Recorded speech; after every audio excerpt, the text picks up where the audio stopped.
Hello বন্ধুরা, আজকে করব প্রায় 2 কেজি মতো চিকেন। তো এটা আমি ভিনিগার আর নুন দিয়ে 2 ঘন্টা মাখিয়ে রেখেছিলাম, জলটা ফেলে দিয়েছি।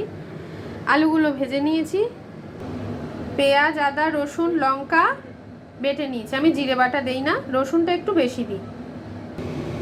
তেলের মধ্যে দিয়ে দিচ্ছি শুকনো লঙ্কা, তেজপাতা আর দিচ্ছি সাদা জিরে।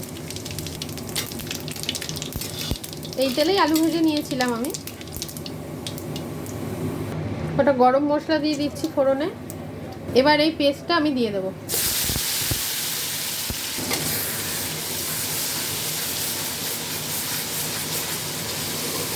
মাংসটা অলরেডি হয়েই আছে, তার কারণ হচ্ছে যেহেতু 2 ঘন্টা আমি ভিনিগার আর নুন দিয়ে মেখে রেখেছিলাম। দিয়ে দিচ্ছি নুন, দিয়ে দেবো হলুদ গুঁড়ো,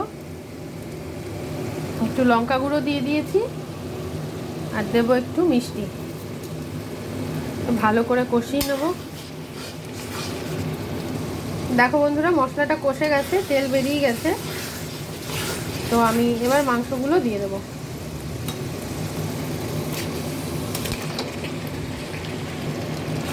মানে পুরো 2 কেজি মাংস আছে। বাড়িতে লোক আসবে বলেই রান্না করছি। আমাদের আবার বাইরের রান্নাটা খুব একটা চলে না, খুব একটা মানে একদমই চলে না।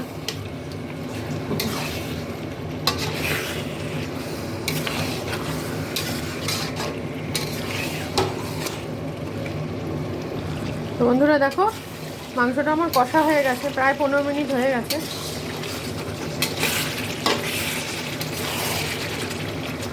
এবার আমি আলু ভাজাগুলো দিয়ে দেবো।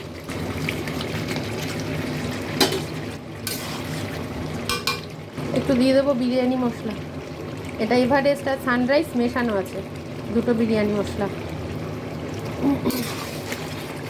যেহেতু চিকেন কষাটা আমি বিরিয়ানি দিয়ে ট্রাই করব, তো সেই জন্য আমি বিরিয়ানি মশলাই দিলাম।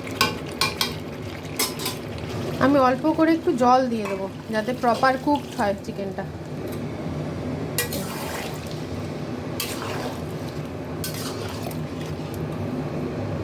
তো দেখো বন্ধুরা, আমার অলরেডি মাংস ডান। কেমন হয়েছে জানাও। যেহেতু আমি এটা হায়দ্রাবাদি বিরিয়ানির সঙ্গে খাবো, তো ধনেপাতা মাস্ট। তো সেম ফ্লেভারের জন্য আমি এটায় ধনেপাতা দিয়ে দিলাম।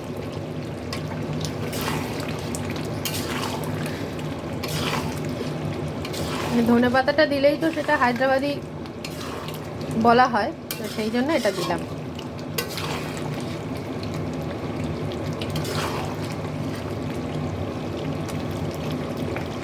অলরেডি মাংস কমপ্লিট।